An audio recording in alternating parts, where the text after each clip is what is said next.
لږې ورځې پاتې دي شپږ ورځې دي د شمار شلم تاریخ دی په شلم تاریخ به که خیر وي مونږ مصطفی صاحب ته هم ښیو او مشر خان ته به هم ښیو چې که خیر وي د پړانګ تحصیل دا ستا دی او ستا به وي او مشر خان ته زه دا مبارکي هم ورکوم چې مونږ ستا سره د مړي ژوندي ګنډلي یو چارسده شیرپاو او پړانګ یو بونډۍ ده زمونږ ستا د ټوپک هم ملګري یو ستا د کوتک هم ملګري یو او ډېره ډېره مهرباني وسلام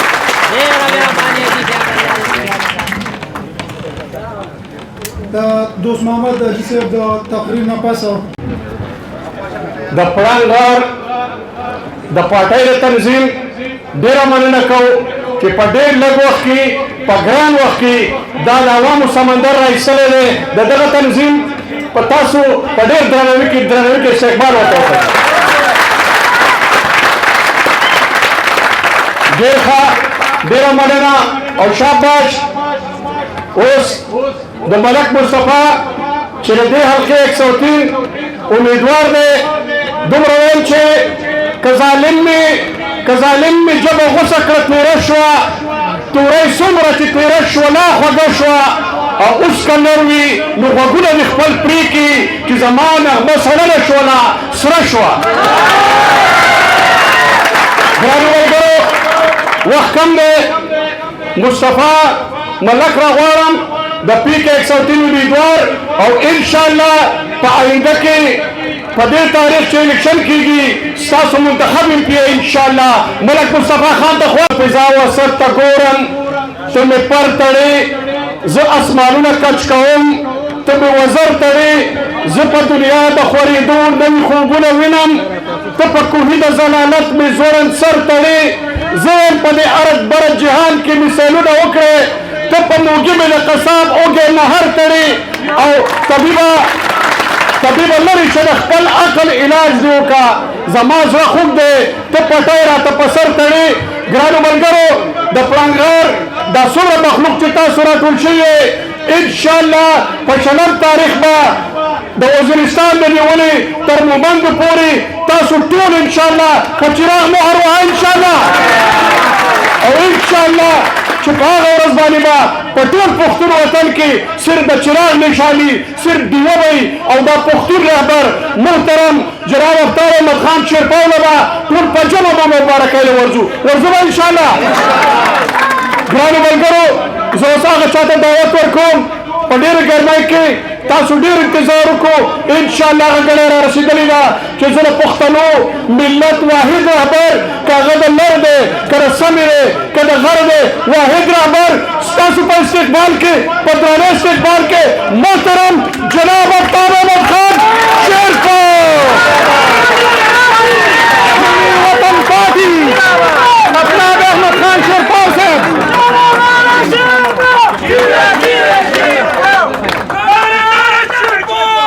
صاحب هغه احسانونه دوی ته د اوټ په شکل کې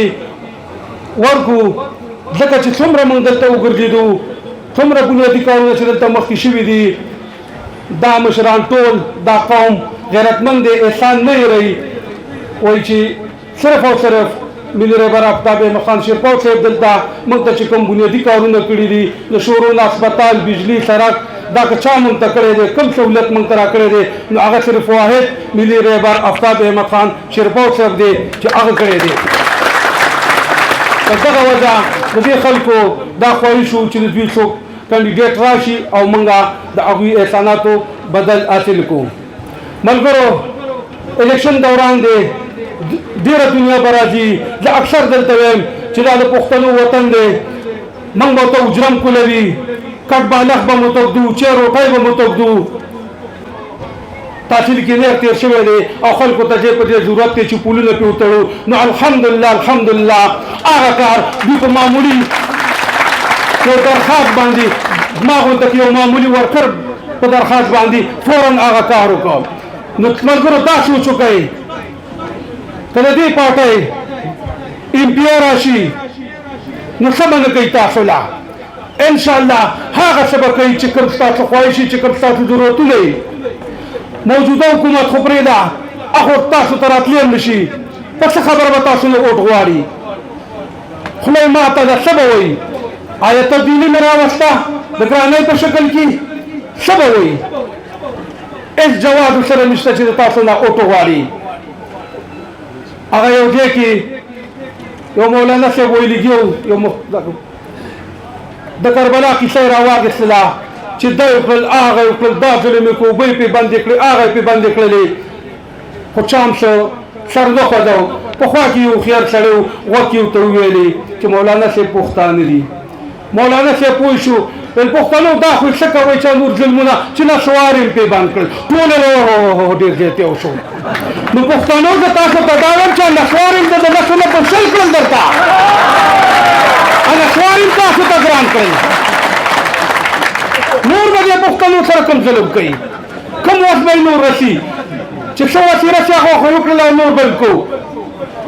نو هغوی خو تاسو ته چې جواز نه پیدا کېږي خبره د خپل مختصر کوم لکه چې موږ خپل مشر لا موقع ورکوو خو انشاءالله ما دا امید دی چې دا قوم دا پښتانه مشر انشاءالله په 20 جولای ماښام چې بکسي څومره دلته کلاویږي نو انشاءالله 100% به صرف او صرف یو مهر به وي چې هغه به په چراغیانو په ډیو باندې به وي یو ځل بیا